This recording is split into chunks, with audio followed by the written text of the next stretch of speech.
আবার একটা নতুন ভিডিও নিয়ে চলে এলাম। তোমরা কেমন আছো? আমি ভালো আছি। আমি রূপা। চলো, আমার শাড়ি পরাটা হয়ে গিয়েছে। আমার মেয়েকেও শাড়ি পরিয়ে দিয়েছি। কেমন লাগছে কমেন্টে জানাও। আর গোটা ভিডিওটা দেখার অনুরোধ রইল। লাইক, কমেন্ট, শেয়ার করতে ভুলো না। আর যদি তোমরা যদি আমার ভিডিওতে নতুন হয়ে থাকো তাহলে সাবস্ক্রাইব করে দিও। সাবস্ক্রাইব করে পাশে থেকো। চলো, আমি আমার মেয়েকে শাড়ি পরিয়ে দিয়েছি। আমি আমার মেয়ে এক কালারের শাড়ি পরেছি। ওটার সাথে একটু ঝকঝকানি, আর আমারটা এই বাদাম বাদাম একটা শাড়ি উঠেছিল নতুন, ওই শাড়িটার শাড়ি। তো চলো দেখতে থাকো গোটা ভিডিওটা। আমার মেয়ে বক বক বক করে যাচ্ছে আর আমি ওকে শাড়ি পরিয়ে দিচ্ছি। ও মুখের ভিতরে হাত ধরছে, আমি তো লক্ষ্য করিনি, কিছু নেই ওর হাতে। ও শুধু মুখে হাত ধরছে, মিথ্যা মিথ্যা করে ভাত তরকারি রান্না বলছে আর মুখে হাত ধরছে, মানে ভাত তরকারি করছে আর খাচ্ছে, এটাই মানে ভাবছে আর ও করছে। এটা আমার যখন বিয়ে হয় তখন এটা নিয়েছিলাম।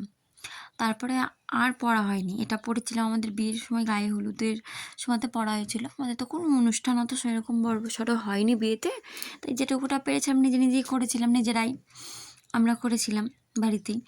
আমার বিয়ের তখনকার 3 বছর 3.5 বছর হয়ে গেল আমাদের বিয়ে হওয়া। এখন কি আর আসতো থাকে, ওই যেমন তেমন হয়তো দুমড়ে দামড়ে একাকার হয়ে গিয়েছে। আর আমার মেয়েটা চঞ্চল, ওকে পড়িয়ে দিতে ও শুধু বারবার টেনে টুনে আর 12টা বাজিয়ে দিচ্ছে। তাও যা হয় ওরও নিবে, হাতে নেবে ও। তো দেখো, দেখতে থাকো।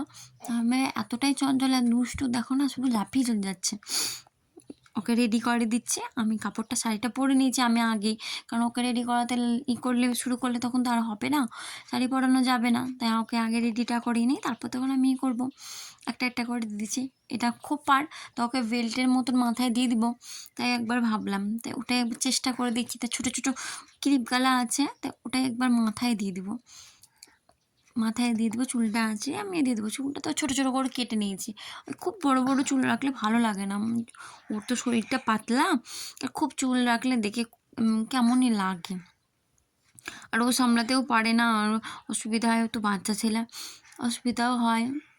শুধু মাথা চুলকাবে, নাহলে বিরক্ত হবে, ক্যান ক্যান করবে, কুটকুট করে মনে হয়। তার জন্য কেটে দিয়েছি, চুলগুলো ছোটো ছোটো করে কেটে দিয়েছি। আমার মেয়েকে ক্লিপ লাগিয়ে গেলে দিয়ে দিচ্ছি। আমি একটা ক্রিম দিয়ে দেবো, বেবি ক্রিম, ওকে দিয়ে দেবো, ওর মুখে একটু দিয়ে দেবো, দিয়ে আমার মেয়ে রেডি। একটা টিপ পরে দিয়েছি, আমার মেয়ে রেডি। আমার মেয়ে তাকাচ্ছে দেখো কাম করে, ও বুঝতে পারছি কি ক্যামেরা ধরেছি। তো চলো, আমি চুলটা আঁচড়িয়ে চলে আসি। এই যে আমরা বাইরে এসেছি। ওকে দেখে ওকে আমাদের পাড়ার ছোটো ছোটো বাচ্চারা, মানে ওর থেকে যারা একটু বড়, তারা ওকে খুব ভালোবাসে। এসেই ওকে ধরে নিয়ে যাচ্ছে, চেপে আমাকে একটা চুমু দাও, কে বলছে তোমাকে খুব কিউট লাগছে, খুব মিষ্টি লাগছে, এরকম করে আমাকে চেপে চুপে ধরেছে। তো তোমরাই বলো আমার মেয়েকে আমাকে কেমন লাগছে। এই যে আমার চঞ্চল মেয়ে সঙ্গে সঙ্গে মাথার এটা খসিয়ে দিয়েছে। লাস্টে একটা ছবি দেওয়া থাকলো, কেমন লাগছে জানাইও। আবার পরে ভিডিও দেখা হবে। বাই।